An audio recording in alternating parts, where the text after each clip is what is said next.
नमस्कार मित्रों, आप सभी का हमारे इस यूट्यूब चैनल में स्वागत है। दोस्तों, झारखंड कर्मचारी चयन आयोग ने एक नोटिफिकेशन जारी की है और ये जो नोटिफिकेशन है दोस्तों, आप सभी कैंडिडेट के लिए महत्वपूर्ण है जिन्होंने डिप्लोमा किया हुआ है। तो उन्हीं लोगों के लिए है दोस्तों। तो चलिए बने रहे मेरे इस यूट्यूब चैनल के साथ और हम लोग बात करेंगे कि कितना सारा वैकेंसी है, किस ट्रेड में है। तो देखिए, विज्ञापन संख्या की बात करें तो 4/2023 है। झारखंड डिप्लोमा स्तर संयुक्त प्रतियोगिता परीक्षा 2023 नियमित भर्ती है दोस्तों। और ये एग्ज़ाम देखिए पहले भी कंडक्ट किया गया था, आप सभी को पता ही है जिन्होंने भरा था। तो और एग्ज़ाम देने के बावजूद क्या होता है कि एग्ज़ाम कैंसिल हो गया, रद्द हो गया था। दोबारा इसको निकाला गया है, ठीक है। तो देखिए, परीक्षा फीस की बात करें तो परीक्षा शुल्क जो है 100 रुपया है जनरल लोगों के लिए। और ST SC, जो ST SC से बिलोंग करते हैं उनके लिए 50 रुपये है दोस्तों, आप सभी को पता ही है। और आइए देखते हैं, जो उन्होंने पहले से ही रजिस्ट्रेशन किया हुआ 2021 में जिन्होंने एग्ज़ाम दिया था, तो उसके संबंध में भी कुछ बातें लिखी हुई है, तो वो बातें भी हम लोग देख लेते हैं। देखिए यहाँ पर देखिए, झारखंड डिप्लोमा स्तर संयुक्त प्रतियोगिता परीक्षा 2021 में सम्मिलित जिनके द्वारा आवेदन समर्पित करने की प्रक्रिया को पूर्ण कर लिया गया था, यानी 2021 में जिन्होंने ये फॉर्म भरा था, डिप्लोमा स्तरीय ये फॉर्म भरा था, तो उन लोगों को भी फॉर्म भरना होगा। वैसे आवेदकों को इस विज्ञापन की शर्तों यथा शैक्षणिक योग्यता, निर्धारित आयु सीमा, अन्य अभ्यर्ताओं के अंतर्गत पुनः आवेदन देना होगा। तो दोस्तों, आपको भी दोबारा फॉर्म भरना पड़ेगा, लेकिन इसके लिए आपको शुल्क देने की ज़रूरत नहीं है, आपको शुल्क नहीं देना है, ठीक है। उन आवेदकों को नए आवेदन पत्र में पूर्व समर्पित आवेदन का निबंधन संख्या यानी रजिस्ट्रेशन नंबर 2021 में आपने रजिस्ट्रेशन कराए थे, तो उस दौरान आपका रजिस्ट्रेशन नंबर रहा होगा, तो उसी रजिस्ट्रेशन नंबर को नए सिरे से जब भरेंगे इस बार, तो क्या करना है, मेंशन कर देना है, रजिस्ट्रेशन नंबर पुराना वाला दे देना है, जन्म तिथि दे देना है दोस्तों। नए आवेदन पत्र में पूर्व समर्पित आवेदन का निबंधन संख्या देखिए लिखा हुआ है, एवं जन्म तिथि दर्ज नहीं करने पर परीक्षा शुल्क में छूट अनुमान्य नहीं होगा। तो आपको बताना होगा कि पुराना रजिस्ट्रेशन नंबर क्या है, ऑप्शन आएगी तो आप वहाँ पर भर दीजिएगा, तभी आपको परीक्षा शुल्क में छूट दी जाएगी। अगर आप ऐसा नहीं करते हैं तो आपको जो है परीक्षा शुल्क देना होगा जितना कहा गया है। जनरल से बिलोंग करते हैं तो 100 रुपये, और ST SC से बिलोंग करते हैं तो आपको 50 रुपये देने पड़ेंगे। तो चलिए बात करते हैं अभी रिक्तियों की संख्या। यहाँ पर दिया गया रिक्तियों का विवरण क्या है।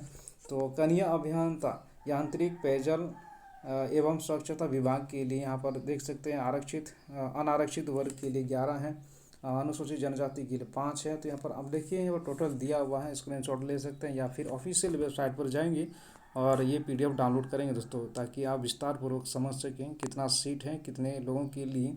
तो अपना अपना कैटेगरी देख लीजिएगा। कन्या अभियंता असैनिक पद के लिए देखिए, कन्या अभियंता असैनिक पेयजल एवं स्वच्छता विभाग के लिए यहाँ पर निकली है, आप स्क्रीनशॉट देख सकते हैं। टोटल बात करें तो इसके लिए 223 पोस्ट हैं दोस्तों, और अलग अलग कैटेगरी के लिए अलग अलग दिया है। तो ये भी मैं थोड़ा देर के लिए रुकता हूँ, आप स्क्रीनशॉट ले सकते हैं, यहाँ पर देख लीजिए। आगे देखते हैं स्ट्रीट लाइट इंस्पेक्टर पॉइंट 3 में। स्ट्रीट लाइट इंस्पेक्टर की बात करें तो यहाँ पर 55 पोस्ट हैं। तो 55 पोस्ट में देखिए, आप जिस भी कैटेगरी से बिलोंग करते हैं अपना अपना देख लीजिएगा। पाइपलाइन इंस्पेक्टर, ये पॉइंट 4 में पाइपलाइन इंस्पेक्टर जो है, इसमें भी देखिए 16, इसमें 16 पोस्ट है। तो अनारक्षित वर्ग के लिए 7 है, अनुसूचित जनजाति के लिए 4 है, अनुसूचित जाति के लिए 2 है। तो इसी तरह से आप अपना अपना देख लीजिएगा दोस्तों। अब इसके बाद आते हैं कन्या अभियंता विद्युत कन्या अभियंता, इसमें कितने सारे पोस्ट हैं। तो टोटल पोस्ट की बात करें तो 46 पोस्ट हैं। और इसके बाद कन्या अभियंता इसमें देखिए 188 पोस्ट हैं। तो इसमें देखिए कन्या अभियंता असैनिक नगर विकास एवं आवास विभाग के लिए है, ये 188 पोस्ट हैं, और अलग अलग कैटेगरी के लिए अलग अलग दी हुई है, आप देख सकते हो। पॉइंट 7 में देखिए कन्या अभियंता यांत्रिक नगर विकास एवं आवास विभाग में कितने सारे पोस्ट हैं, 51 पोस्ट हैं दोस्तों, 51 पोस्ट हैं। कन्या अभियंता असैनिक जल संसाधन विभाग में देखिए, जो पोस्ट की बात करें तो यहाँ पर 400 पोस्ट है, सबसे ज़्यादा पोस्ट अभी तक मुझे नज़र आए हैं दोस्तों। जल संसाधन विभाग में 400 पोस्ट हैं। तो ये पोस्ट में हम लोग देखते हैं, आइए इस पर गौर करते हैं। अनारक्षित वर्ग के लिए 160 है, जबकि अनुसूचित जनजाति के लिए 104 है, अनुसूचित जाति के लिए 40 है, अत्यंत पिछड़ा के लिए 14 है, पिछड़ा वर्ग के लिए यहाँ पर देखिए पिछड़ा वर्ग के लिए 42 है, आर्थिक रूप से कमजोर वर्ग के लिए 40 है। तो इस तरह से टोटल 400 पोस्ट यहाँ पर हैं। पॉइंट 9 में देखिए कनीय अभियंता यांत्रिक जल विभाग, जल संसाधन विभाग में, इसमें भी देखिए कितने सारे पोस्ट हैं। तो आप यहाँ पर देख सकते हो दोस्तों 30 पोस्ट हैं। कनीय अभियंता असैनिक पथ निर्माण विभाग में, तो इसमें देखिए 457, इसमें 457 पोस्ट है दोस्तों। तो आप अपना अपना देख लीजिएगा। मोटरयान निरीक्षक, मोटरयान निरीक्षक पॉइंट 11 में, इसमें 44 पोस्ट हैं, टोटल 44 पोस्ट हैं। पॉइंट 12 में देखिए इसमें कनीय अभियंता कृषि अभियंत्रण, कृषि पशुपालन एवं सहकारिता विभाग, टोटल पोस्ट की बात करें तो यहाँ पर टोटल पोस्ट हैं 11। तो भर दीजिएगा आप अपना अपना जो भी है, जिस भी ट्रेड से आप बिलोंग करते हैं दोस्तों। तो कनीय अभियंता विद्युत ऊर्जा विभाग में, तो विद्युत ऊर्जा विभाग में सबसे कम पोस्ट अभी तक दिख रहा है दोस्तों। तो 4 पोस्ट है यहाँ पर, देख लीजिएगा। अनारक्षित वर्ग के लिए 2 है, अनुसूचित जाति के लिए, अनुसूचित जनजाति के लिए 1 है, अनुसूचित जाति के लिए 1 है। तो टोटल 4 पोस्ट है। यहाँ पर देखिए कुछ मेंशन है, कोटिवार रिक्तियों की संख्या अधियाची विभाग के अनुरोध के आलोक में संशोधित की जा सकती है दोस्तों। तो यहाँ पर जो देखिए कोटिवार कहाँ है कि जो भी जिस भी कैटेगरी से बिलोंग करते हैं, तो वहाँ पर जो पोस्ट की बात करें हैं, रिक्तियों की बात करें तो घट बढ़ सकता है दोस्तों। तो इसमें फिक्स नहीं है, जो भी दी गई है ये फिक्स नहीं है। और इम्पोर्टेंट पॉइंट्स क्या है यहाँ पर आइए देख लेते हैं।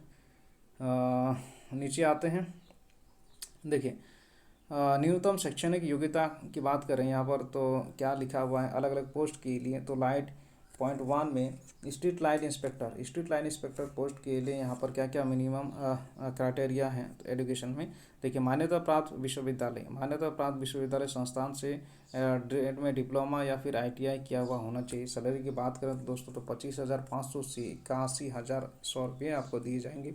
पाइपलाइन इंस्पेक्टर की बात करें, समूह अराजपत्रित है, तो पे मैट्रिक लेवल जो है 19,900 से 63,200 है। उसके बाद देखिए मान्यता प्राप्त औद्योगिक प्रशिक्षण संस्थान से प्लम्बिंग ट्रेड में उत्तीर्ण होना चाहिए दोस्तों। कनीय अभियंता यांत्रिक में समूह ख अराजपत्रित हैं, तो पे मैट्रिक लेवल 6 35,400 से 1,12,400 रुपये आपको दिए जाएंगे। पे मैट्रिक लेवल जो है वो 6 है। और आगे देखते हैं शैक्षणिक योग्यता की बात करें तो विधि द्वारा स्थापित एवं केंद्र सरकार राज्य सरकार द्वारा मान्यता प्राप्त संस्थान अथवा अखिल भारतीय तकनीकी शिक्षा परिषद द्वारा मान्यता प्राप्त संस्थान से यांत्रिक अभियंत्रण में डिप्लोमा होना चाहिए दोस्तों। पॉइंट 4 की बात करें कनीय अभियंता विद्युत क्षेत्र में, तो यहाँ पर भी देखिए पे स्केल की बात करें तो 35,400 से 1,12,400 रुपये आपको दिए जाएंगे। और मान्यता प्राप्त संस्थान से या फिर विश्वविद्यालय से डिप्लोमा किया हुआ होना चाहिए। संबंधित शाखा में उच्च तकनीकी योग्यता धारित करने वाले अभ्यर्थी भी आवेदन पात्र होंगे। तो यहाँ पर आपने अगर बीटेक किया हुआ इस फील्ड में दोस्तों, तो आप लोग भी अप्लाई कर सकते हैं। मिनिमम क्या है यहाँ पर डिप्लोमा स्तरीय, ठीक है। कनीय अभियंता असैनिक के लिए यहाँ पर बात करें तो पे स्केल जो सेम है, ठीक है, सेम है। और इसमें भी टेक्निकल की बात करें, टेक्निकल एजुकेशन की बात करें तो बिल्कुल सेम है। कनीय अभियंता कृषि अभियंत्रण में, इसमें भी सैलरी की बात करें तो लेवल 6 है, पे मैट्रिक लेवल 6 है और सैलरी सेम है। और उसी तरह से टेक्निकल फील्ड में एजुकेशन क्वालिफिकेशन की बात करें तो मिनिमम डिप्लोमा होना चाहिए इसी फील्ड में, कृषि के फील्ड में ही होना चाहिए। और हायर एजुकेशन तो वैलिड है ही है दोस्तों। मोटरयान निरीक्षक की बात करें तो इसमें भी जो है सैलरी की बात करें तो बिल्कुल सैलरी सेम है। और ITI इसमें देखिए लिखा विधि द्वारा स्थापित एवं केंद्र सरकार राज्य सरकार द्वारा इमारत प्राप्त संस्थान अथवा अखिल भारतीय तकनीकी शिक्षा परिषद द्वारा मान्यता प्राप्त संस्थान से यांत्रिक या फिर ऑटोमोबाइल या अभियांत्रिकी में डिप्लोमा की उपाधि आपके पास होना चाहिए। यांत्रिक या ऑटोमोबाइल या अभियांत्रिकी में उच्च तकनीकी योग्यताधारी भी आवेदन के लिए पात्र होंगे दोस्तों। तो तकनीकी योग्यता देखिए, तकनीकी योग्यता गियर वाली मोटरसाइकिल हल्के मोटरयान चलाने के लिए अधिकृत चालन अनुज्ञप्ति का धारण करना, तो ये आपके पास कैपेसिटी होना चाहिए, योग्यता होनी चाहिए दोस्तों। तो अब देखिए न्यूनतम शैक्षणिक योग्यता की बात करें तो कब से कब तक माना जाएगा, तो यहाँ पर इंपॉर्टेंट पॉइंट्स आप नोट कर लीजिए या फिर समझ लीजिए। शैक्षणिक अभ्यर्थियों को आयोग में आवेदन प्राप्त होने की अंतिम तिथि तक आवेदन प्राप्त होने की अंतिम तिथि तक वांछित न्यूनतम शैक्षणिक योग्यता उत्तीर्ण होना अनिवार्य होगा।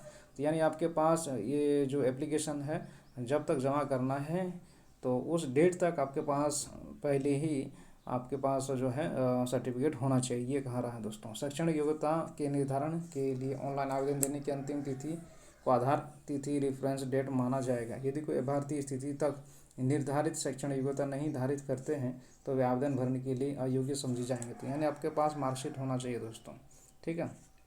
और खेलकूद कोटा के अंतर्गत में भी आपको, अगर आप खेलकूद में आपने कुछ हासिल की है तो उसमें भी उपलब्धि अगर आपने गेन की है तो उसमें भी आपको छूट दी जाएगी। तो अलग अलग है, इसमें ज़्यादा बात करने की ज़रूरत नहीं है दोस्तों। आगे बढ़ते हैं, आप स्क्रीनशॉट देख सकते हैं। अगर फिर खेल के क्षेत्र में आपने कुछ उपलब्धि हासिल की है तो आपके लिए बेनिफिट होगा।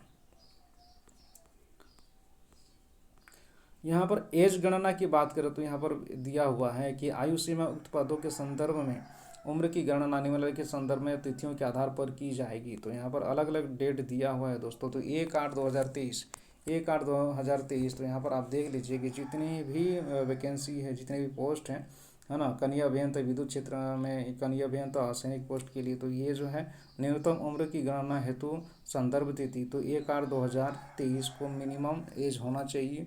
और मिनिमम एज हम लोग आगे देखेंगे 18 वर्ष है। और मैक्सिमम एज, है ना, बैक डेट में दिया है दोस्तों 2019 के अनुसार ये नोटिफिकेशन निकाली है 2019, यानी 1/8/2019 को कितना मैक्सिमम एज होना चाहिए। 1/8/2019 को आपका मैक्सिमम एज होना चाहिए, जो भी है मैक्सिमम। उसके बाद एज रिलैक्सेशन दी जाएगी। तो देखिए 1/8/2023 को आपका एज जो है 18 वर्ष होना चाहिए। और 1/8/2019 को मैक्सिमम एज, है ना, मैक्सिमम एज जो भी है आपका है, जिस भी कैटेगरी से आप बिलोंग करते हैं, तो 2019 में ही आपका मैक्सिमम एज आपको लिया जाएगा। उसी के अनुसार बैक डेट में ये चल रहा है, ठीक है। जैसे बात करें यहाँ पर देखिए अनारक्षित एवं आर्थिक रूप से कमजोर वर्ग के लिए 35 वर्ष है। मैक्सिमम 35 वर्ष है। तो देखिए 1/8/2019 को अगर आपका 35 वर्ष हो रहा है, बैक डेट में ही हो रहा है, तो क्या है, आप एप्लीकेशन जमा कर सकते हैं दोस्तों, ठीक है, 2019 के अनुसार। अभी 2023 के अनुसार नहीं तो आप कन्फ्यूज नहीं होइएगा। 37 वर्ष बात करें यहाँ पर अत्यंत पिछड़ा वर्ग अनुसूची 1 और पिछड़ा वर्ग अनुसूची 2 के अनुसार जो है इसमें इस कैटेगरी में जो भी बिलोंग करते हैं तो 37 वर्ष होना चाहिए मैक्सिमम 37 वर्ष अगर होता है 2019 में 1/8/2019 में तो आप भी अप्लाई कर सकते हैं। तो इसी तरह से आप लोग अपना अपना देख लीजिएगा जिस भी कैटेगरी से बिलोंग करते हैं दोस्तों। तो ST SC यहाँ पर देखिए 40 ईयर्स दिया हुआ है और महिलाओं के लिए 30 ईयर्स है, 38 ईयर्स दिया हुआ है। फिर आगे बढ़ते हैं दोस्तों। निःशक्त अभ्यर्थियों के लिए भी सुविधा दी गई है। तो इससे हम लोग पूरा विस्तार पूर्वक नहीं पढ़ेंगे दोस्तों, नहीं समझेंगे और समझने की ज़रूरत नहीं है। आप PDF तो डाउनलोड कर ही लीजिएगा और समझ ही लीजिएगा। फिर भी किसी प्रकार की डाउट होती है तो कमेंट करके आप पूछ सकते हैं दोस्तों। अब देखिए आरक्षण की बात करें, यहाँ पर दिया हुआ अलग से आवेदन में नियत प्रविष्टि के अधीन इंगित आरक्षण का दावा नहीं करने पर आरक्षण का लाभ नहीं मिलेगा दोस्तों। अगर आप आरक्षण वर्ग से आते हैं तो अगर आप इसी वर्ग से आते हैं, आरक्षण वर्ग से आते हैं, तो आपको प्रमाण पत्र दिखाना पड़ेगा, ठीक है। तो आरक्षण का दावा करने वाले अभ्यर्थी हेतु स्थानीय निवासी प्रमाण पत्र, तो यहाँ पर देखिए दी है। अगर आपने लिखा हुआ है और एप्लीकेशन जमा करते समय लिखे हुए होंगे या फिर भरे होंगे कि झारखंड वासी हैं, तो उसके अनुसार ही आपको दिखाना पड़ेगा प्रमाण पत्र। तो वो डिटेल यहाँ पर लिखी हुई है। आरक्षण का दावा करने वाले सभी वर्ग के अभ्यर्थियों को कार्मिक, प्रशासनिक सुधार तथा राजभाषा विभाग के पत्रांक 4650 और 2/6/2016 द्वारा निर्धारित प्रपत्र में अनुमंडल पदाधिकारी के स्तर से दिनांक 2/6/2016 इसके पश्चात निर्गत स्थानीय निवासी प्रमाण पत्र मान्य होगा, जिनका मानक प्रमाण पत्र प्रविष्टि 1 पर आधारित है दोस्तों। तो यहाँ पर दिया हुआ है, देखिए अगर आप झारखंड वासी हैं तो आपका जो स्थानीय निवासी प्रमाण पत्र है दोस्तों 2/6/2016 के बाद 2/6/2016 के बाद निकला हुआ होना चाहिए, तभी मान्य होगा, ठीक है, स्थानीय निवासी प्रमाण पत्र। और भी अलग अलग है यहाँ पर देखिए, और भी दिया है, बहुत सारे पॉइंट्स दिए हुए हैं। तो इस पर हम लोग बाद में चर्चा करेंगे दोस्तों। किसी प्रकार की डाउट होती है तो आप पूछ लीजिएगा। जाति प्रमाण पत्र की बात करें तो जाति प्रमाण पत्र में भी यहाँ पर क्या लिखा हुआ ये देखते हैं। झारखंड राज्य के अनुसूचित जाति अनुसूचित जनजाति के संदर्भ में जिला अनुमंडल के उपायुक्त अनुमंडल पदाधिकारी के स्तर से निर्गत जाति प्रमाण पत्र जिनका मानक प्रपत्र परिशिष्ट एक पर आधारित है, यहाँ पर दिया हुआ है। तो इसमें भी देखिए दोस्तों, आप सभी को पता ही होगा, आप जाति प्रमाण पत्र जो भी ST SC से बिलोंग करते हैं तो आप सभी को मालूम ही है कि आपके पास प्रमाण पत्र तो होगा ही, लेकिन इसमें लिखी गई है अगर बहुत पुराना है तो आपका नहीं चलेगा। वही डेट यहाँ पर मेंशन किया हुआ है। कार्मिक प्रशासनिक सुधार राजभाषा विभाग के पत्रांक 1754 दिनांक 25/2/2019 द्वारा निर्धारित प्रपत्र में 25/2/2019 को तथा उसके पश्चात अंचल अधिकारी के अंतर्गत से निकल जाति की निर्गत जाति के प्रमाण पत्र जिसका मानक प्रपत्र परिशिष्ट 2 पर आधारित है दोस्तों। तो यहाँ पर देखिए लिखा क्या हुआ, दिनांक 25/2/2019 के द्वारा जो निर्धारित प्रपत्र में दिनांक 25/2/2019 को अथवा उसके पश्चात अंचल अधिकारी के स्तर से, यानी इस डेट को तो 25/2/2019 को उसके बाद निकला हुआ अंचल अधिकारी के स्तर से निर्घात जाति प्रमाण पत्र जिनका मानक प्रपत्र परिशिष्ट 2 पर आधारित है, तो उस पर क्या करना है ये देखते हैं लिखा क्या हुआ है। इसके बाद अगर आपका निकला हुआ है तो मान्य होगा। बहुत सारे दिए हुए हैं अलग अलग कैटेगरी के लिए, अलग अलग ST SC के लिए अलग है, OBC के लिए अलग है, तो आप अपना अपना देख लीजिएगा दोस्तों, ठीक है। लेटेस्ट होना, जितना ही लेटेस्ट होगा उतना ही अच्छी बात है, ठीक है। अनुमंडल पदाधिकारी के द्वारा निकला हुआ है तो और अच्छी बात है दोस्तों अगर आपने निकाला हुआ है, और जिनके पास अंचल अधिकारी का है तो आप फॉरवर्डिंग करके अनुमंडल अधिकारी से आप बनवा लीजिएगा, क्योंकि अभी भी वक्त हमारे पास, अभी हाल फिलहाल में तो फॉर्म भरना शुरू हो जाएगा दोस्तों। तो डेट की बात करें तो यहाँ पर देखिए डेट लिखा हुआ है कब से कब तक फॉर्म फिलअप होगा, लास्ट डेट कब है, तो आइए देखते हैं कहाँ लिखा हुआ है। देखता हूँ मैं थोड़ा सर्च करके। देखिए ऑनलाइन फॉर्म भरने के लिए आप सभी को पता ही है आजकल क्या मांगा जाता है, तो इस पर हम लोग चर्चा नहीं करेंगे दोस्तों, ठीक है। सब स्कैन किया हुआ साइन, आप स्कैन किया हुआ इमेज, है ना, जो भी साइज़ का है तो उसी दौरान पता चल जाता है, तो इस पर ज़्यादा बात करने की ज़रूरत नहीं है।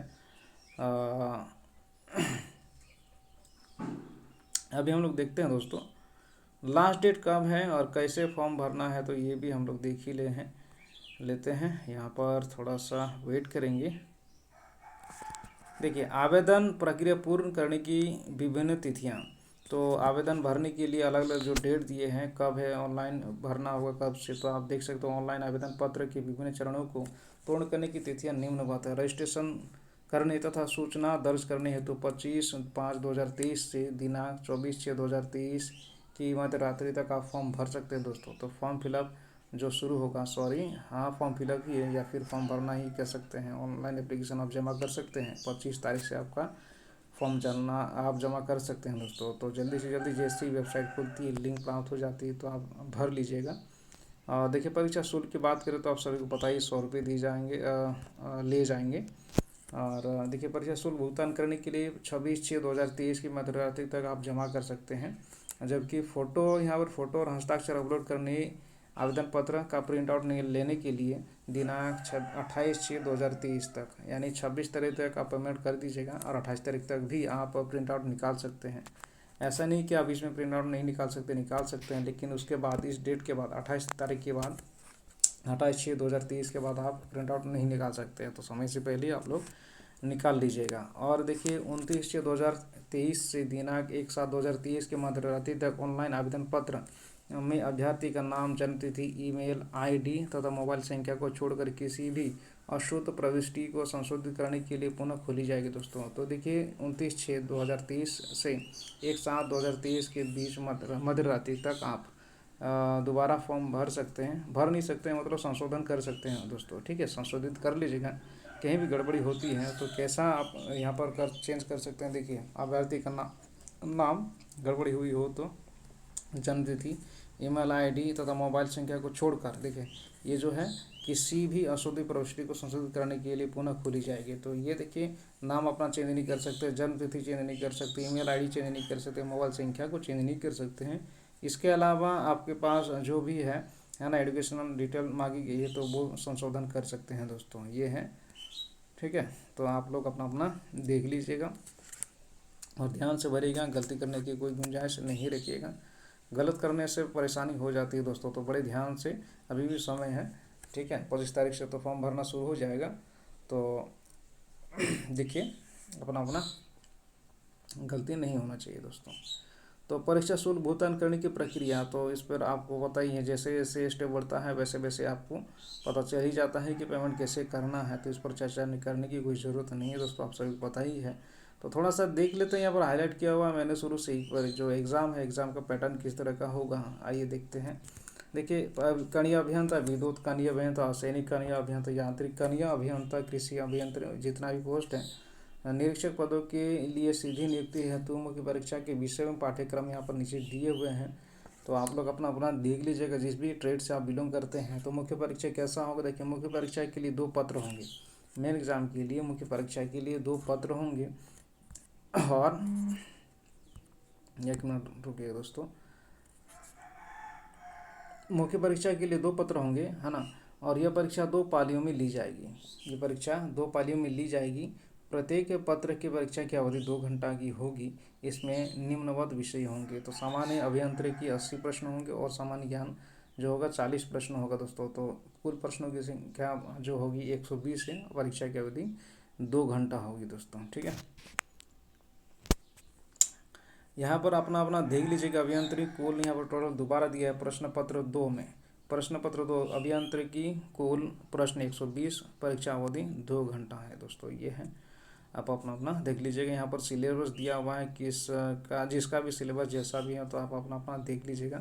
सामान्य ज्ञान कॉमन रहेगा दोस्तों, ठीक है। जिस भी फील्ड में पूछा जाएगा, जिस भी फील्ड से पूछा जाएगा, तो ये सामान्य ज्ञान सभी के लिए कॉमन होता है, आप सभी को पता ही है। तो चलिए मिलते हैं दोस्तों, बहुत बहुत धन्यवाद ये वीडियो देखने के लिए।